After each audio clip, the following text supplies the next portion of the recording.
Good morning.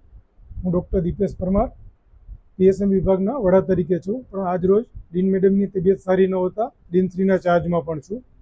તો આજ રોજ જેડીએ તરફથી બધા જુનિયર ડૉક્ટરો અને એસઆર કલકત્તાના જે બનાવ બન્યો એના સંદર્ભમાં આજથી એ લોકો સ્ટ્રાઇક પર જઈ રહ્યા છે અત્યારે.